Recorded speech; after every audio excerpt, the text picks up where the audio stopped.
Jalen Brunson went out there and did Jalen Brunson things. He put on an absolute show at the Mecca. Take a seat. Tell me what your team did this time. Hey guys, welcome to Sluggish Sports Therapy, where we heal sports pain, break down the biggest stories, and talk the game the way real fans do. I'm your sports therapist, Slugger.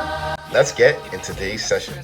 The Knicks take a 3-2 lead over the Hawks after dominating them 126-97, and now we head back to Atlanta tomorrow for Game 6 with a chance to close this thing out. And honestly, I believe we will.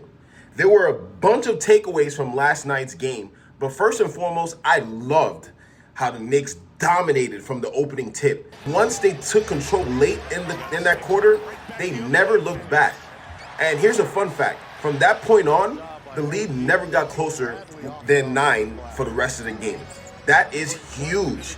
That means the Knicks never allowed the Hawks to go on one of those momentum-changing runs that completely shift the basketball game.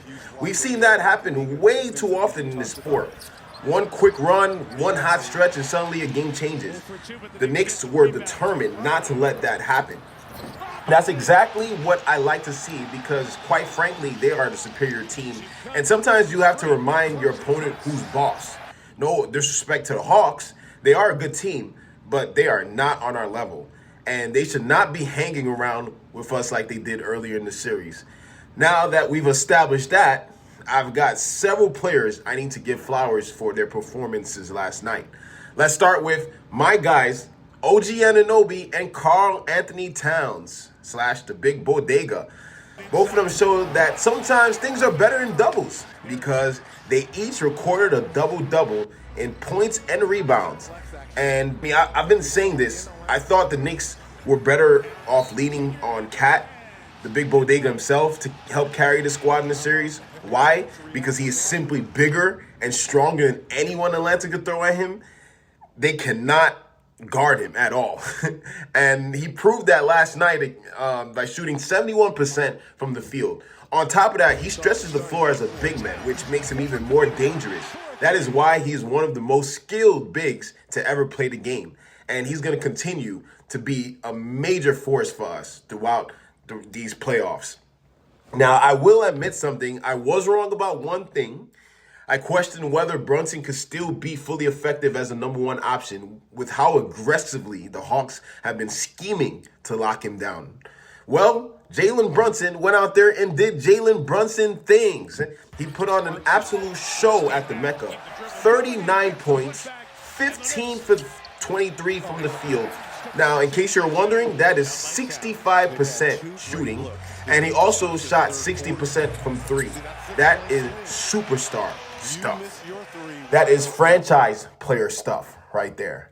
And that is, I'm closing this series out type of basketball. No negotiation. And that's exactly why Knicks fans trust him.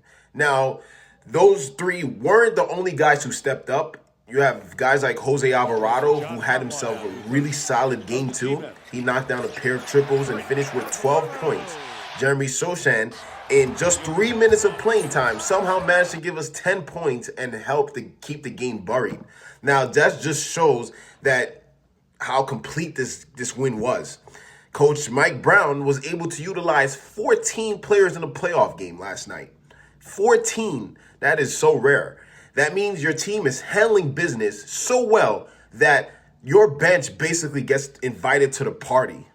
Mo Diarra was the only player who didn't get a chance to touch the floor, but that's how dominant the Knicks were. And after seeing that performance from last night, I cannot wait for Game 6 tomorrow.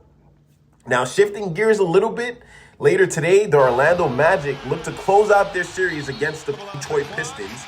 And that series matters to Knicks fans, not immediately, but a little further down the road.